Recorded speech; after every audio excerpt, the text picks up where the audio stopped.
Alrighty, so I don't normally make videos like this because I don't really particularly like making videos on drama and stuff like that. It's really just not my thing. Not into it. Just, I'd rather keep it a little bit more simple, lighthearted. I just like to play the game. But a couple of people wanted me to make a video on it, so I will. First and foremost, obviously, if you don't know,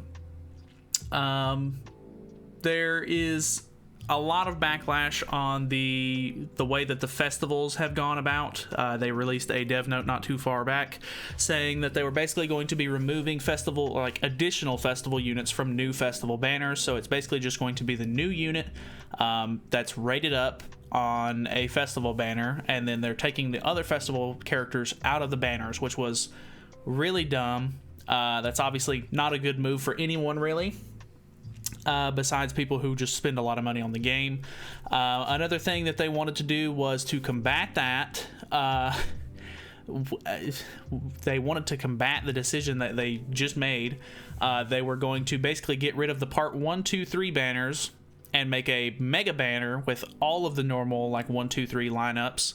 And basically they were going to do a rotation system where each month, at the beginning of the month, you would be able to pull festival characters on it. In the middle of the month, I think they were going to do seasonal units, and then at the end of the month they were going to do 7 catastrophes characters. So in theory it sounded okay, but I think this is really just kind of tone deaf almost, and it's just they're not really understanding what kind of impact this is going to have on the community. So obviously, with a lot of this backlash and everything like that, popular content creator Nagato Grand Cross has decided to sort of make a boycott. And I completely agree with the fact that if we don't do anything, that it's definitely going to get out of hand and they're not going to really take it seriously. So, his basic things were just make sure you leave 1-star reviews so that way they can actually get the picture, because honestly, that's basically the best tool that you have to actually get the, developers' attention, because they do care about the rating of their game on the platforms. So that way, new players can come by and see the game and, download it. And if it has a high rating, obviously people are going to be more inclined to try it out. Whereas if they're reading a bunch of, reviews and they see that it has a bad rating, they're going to be like, okay, I'm staying away from that. So obviously their whole draw is to, get new players into the game. So reviews really are your best tool there. His basic things was, he said, what do I want out of it? First off, I want festival units to return to the featured festival banners, or return as featured characters on festival banners. And I honestly don't think that that's too much to ask for, really. I mean, if it's a festival banner, it's supposed to be a festival, a celebration. I've said it in the past 1,000 times, but the festivals in this game really don't seem like celebrations. They're almost something that you kind of dread as just a regular player or a free-to-play player, because you're not going to have enough gems to, get the characters that you want on regular banners. And then whenever the new festival banners come out, the units are always, more often than not, very OP units that you pretty much have to have if you want to compete in the PvP meta and stuff like that. And with this being a very PvP driven game, you're going to want to have those characters, or you're just going to suffer in PvP until the next one comes out that you can try to get your hands on. I hate that, honestly. It's such a bad system. I really feel like the festivals and stuff like that should be a little bit more, giving. I think that they should do a better job of trying to give, something back to the community. They hit these milestones. The Gother celebration is considered to be the 40 million download celebration, and for us hitting 40 million downloads, they came out with a separate banner where you get a couple of okay characters here and there, but they never end up doing anything good for the actual festival banner itself. They don't end up giving out but normally one, multi's worth of tickets from the free, special missions or whatever, and I just hate that. I think it's so stupid. I think it's a really dumb way to, celebrate the game, and you're not even really giving anything back to the community for, reaching this milestone. So he says on the second part, also for them to not be stingy about it and keep the unit or new unit rate as the rate up that it is now, instead of going back to a 0.25. So what he's talking about is on the new banner, on the Gother banner, Gother and Hauser are both a 0.5% chance, which equals a 1% chance to get a new character out of the, I think it's still considered a 4% chance for the festival, but honestly, what good does that, I mean, it does help to have those units rated up and everything like that, But, you know, with there being so much trash in these banners and you took out the other festival units, you know, you're going to end up getting, you know, old characters that you either don't care about, or, you know, they've finally started putting Sariel and Tarmiel and, you know, the old Ludociel in all of the banners pretty much now. So that's great. But, you know, out of, you know, those 3 characters, or maybe like Excalibur Arthur or something on, you know, on the rare occasion that you get something good, a lot of the extra pulls are really, really trash. So he's saying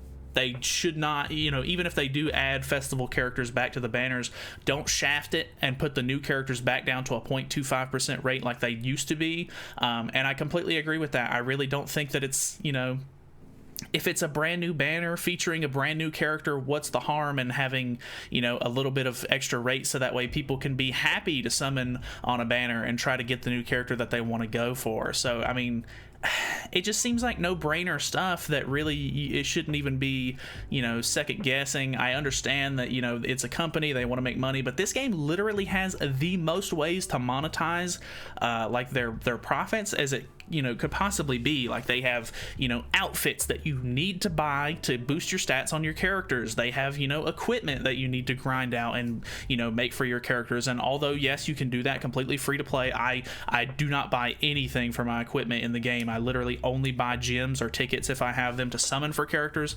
All of the, you know, equipment and stuff like that, I feel, is at a decent enough spot to where you can just, you know, play the game. And if you actually play the game, you can actually get a decent amount of rewards out of it. But even then, there's so many different things. You have to summon for characters, you have to summon for dupes to get the characters maxed out, so that way their ultimate isn't going to be super ass at 1/6, because they just keep making it worse and worse for, you know, base level characters to, you know, exist with their ultimates. Like, the new Gother is just absolutely terrible at 1/6. His ultimate is just really, really dumb. It's like an 8% damage compared to his max HP or something like that, whereas if it's 6/6, it's like a 40%. That's a huge gap. Like, the gap shouldn't be that big. The fact that Bond gets a 6/6 effect where it does rupture, the fact that Margaret now has a 6/6 effect, she didn't used to have that, and then all of a sudden they were like, she's not good enough, let's buff her and give her a 6/6 effect. Like, the game has so many different things that you need to sort of buy into if you want to be like a max level player, and whatever, that's fine if you want to do it like that, but don't, you know, screw over the regular parts of the game that should be enjoyable for just regular players because you want to make, you know, that much extra money. Like, it's ridiculous. You literally already have so many different ways to, you know, to make people spend money in this game. You know, try to give back to the players a little bit here and there, because, like, this is a really good game. People really want this game to stay alive because they like the way that it plays, they like this IP, they like Seven Deadly Sins, and, you know, people are just, you know, people are leaving the game all the time. Like, every update that comes out, there's always some negative thing, you know, going on with it. It's like, he says it in his video, and it really is true. They always end up doing a positive thing, and then they do a negative thing to sort of combat that on the other end. Like, you can't just do nice things for the game or for the community and give back to them without having some sort of, you know, flip-flop where they need to make money in, you know, response to it or something like that. And it's really ridiculous. Like, you know, we've seen how greedy they were whenever they came out with Holy Relics on, you know, JP and Korea. They immediately started releasing bundles and stuff like that so people could buy them instead of having to grind out the new, you know, the brand new content that you just released to the game, because it's actually hard. And I mean, it's artificially hard, in my opinion. The RNG is what makes it so hard, but I mean, it is what it is. That's just kind of the nature of the game, because the game is RNG based. So I don't know, honestly, it's terrible. I really don't like the idea, and with the details and stuff like that they've come out with today, where the, you know, the first iteration of being able to pull festival banners on this new banner, or festival characters on this new banner, is out, and you can see I think he actually shows it a little bit in the beginning of his video, but they're like a 0.3% rate for the 3 rate up characters, which isn't even like a 1%. And I understand you know, you want them to be, you know, they're festival characters, they're supposed to be really good characters and everything like that, but forcing people to summon on a new banner to get Gother, and then, you know, if you don't have the other characters, like Festival Merlin literally never hit another banner besides her own regular banner. So if you didn't pull on Festival Merlin, which a lot of people didn't, because, you know, the showcase that they did for her was pretty bad, they skipped her. and a lot of people now realize that, you know, Festival Merlin was actually pretty good, and they were waiting for the next big festival to come out, because obviously she wasn't going to be on Bonds, because the way that they do their festivals is, you know, the newest festival character wouldn't be on the one after that, and they would show up on the next one. So this would have been the first time that Merlin would have actually hit a banner, and they come out with a, you know, this new crazy idea that they're just going to rip all of the festival characters out of the banners, and this is your now first chance after her banner that you can actually try to pull Festival Merlin, and it's a 0.3% chance, and I think this is only out for 3 days.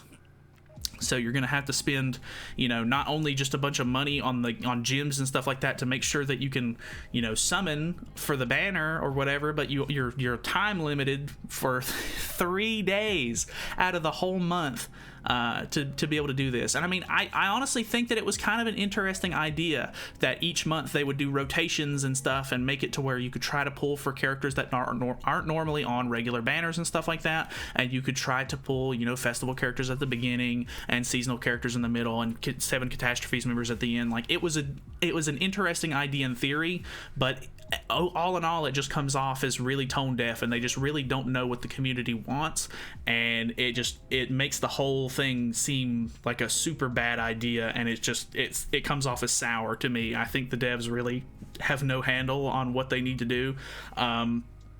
He's obviously, you know, saying to put 1-star reviews and put the hashtag and everything and tweeted at him and everything. He makes a good point. You really can't leave reviews and stuff like that for the KR and JP versions of the game. It's not very easy to do unless you live in those regions. So his idea to combat that was to tweet at, or you know direct all of this sort of frustration towards the English dev team.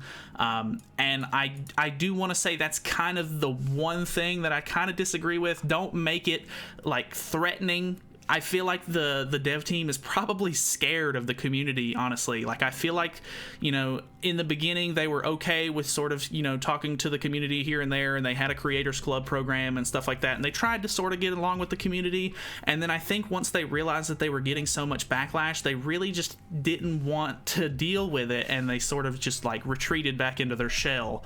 And I do appreciate that the global team does like the little live streams and stuff like that, and they talk, you know, about upcoming stuff and everything like that. I wish they would do it more often, and I wish that they would, you know, do like dev notes and stuff like the JP and KR people do a little bit more, and, you know, just actually interact with the community. It would be very, very nice, and it would show that they actually, you know, care about the community and this and that.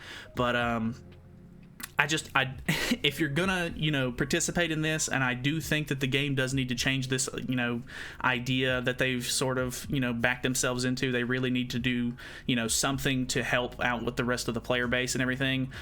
Just try not to make it super negative towards the English devs. I think if you're gonna, you know, just, you know, be nice about it. Leave your 1-star review, leave your hashtags or whatever you're gonna do, and just let them know, hey, you know, we want to better the game. We're not trying to like attack the devs here. I really do think that is like the only thing that I would maybe try to shift a bit, because I do see a lot of, you know, stuff about developers and stuff like that in the gaming community, and it's very hard to, you know, take care of a huge community. And I know that the community for this game is very, very large, and, you know, people are very vocal about it and everything like that. And yeah, it just I don't want the developers to think that we're like threatening them, because we're not. We're just trying to make sure that the game doesn't die, and we're trying to make sure that they understand that this newest decision is not a good idea, and that it's going to hurt a lot of the player base. So I